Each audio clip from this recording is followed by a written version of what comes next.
ஞான சித்தர் ஓம் ஸ்ரீ ராஜயோக குரு சரணம். யோக ஞான சித்தர் ஓம் ஸ்ரீ ராஜயோக குரு சரணம். குறை சொல்வதுன்னு ஒண்ணு இருக்கு, இன்னொன்னு குறை கண்டுபிடிப்பதுன்னு ஒண்ணு இருக்கு.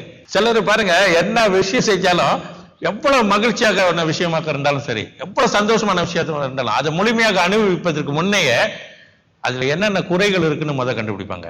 குறைகளை கண்டுபிடிச்சு அதை பத்தியே பேசிக்கிட்டு இருப்பாங்க. அப்ப உண்மையா அவங்க அனுபவிக்க வேண்டிய சந்தோஷத்தை அவங்க இழந்துடுறாங்க. அந்த அதை அவங்க அனுபவிக்கவே இல்லை. இன்னொன்னு என்ன ஆகுதுன்னா, அவங்க மனம் மாசடையுது. அவங்கள அறியாம, மாசுன்றது அழுக்குன்னு சொல்றது, அந்த எண்ணத்தினால அவங்க மனம் மாசடையுது. நாளடைவில் பார்த்தா குறை கண்டவங்களாம் நல்லா வந்துகிட்டு இருப்பாங்க. இவங்க பார்த்தா ஒண்ணு அப்படியே இருப்பாங்க, இல்லைன்னா இன்னும் மோசமான நிலையில இருப்பாங்க. இது ரொம்ப முக்கியமான ஒரு விஷயம். அடுத்தவங்களை குறை காண்பது, குறை என்பது சொல்லலாம், அதுக்கு குறை காண்பதுன்றது மற்றவங்களோட ஒரு நல்லதுக்காக எடுத்து சொல்றது நான் சொல்ல கிடையாது.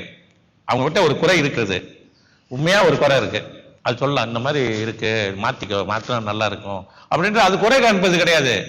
அது தன்னைத்தானே அவங்களும் தன்னைத்தானே அவங்க உயர்த்தி கொள்கின்றார்கள். நல்ல எண்ணம் நோக்கம், நல்ல நோக்கம், நல்ல எண்ணம். அதே வேளையில அவர்களும் நல்லா வரணும்னு நினைக்கிறாங்க. இது குறை காண்பது நான் சொல்லல. சும்மாவே வெறுமனே வதந்திகள் சொல்றோம்ல, வதந்திகளுக்கு நம்ம இடம் கொடுப்பது. அரசுனா அப்படி இருக்குமா, இப்படி இருக்குமா, உண்மையிலே அதுதான் நடந்திருக்குமா, அவங்கள பார்க்கும்போதெல்லாம் அப்படியே யோசனை பண்ணிக்கிட்டு சிந்திட்டு, இதுதான் குறை காண்பது.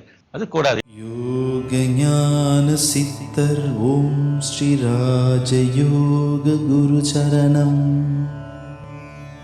யோக ஞான சித்தர் ஓம் ஸ்ரீ ராஜயோக குரு சரணம்.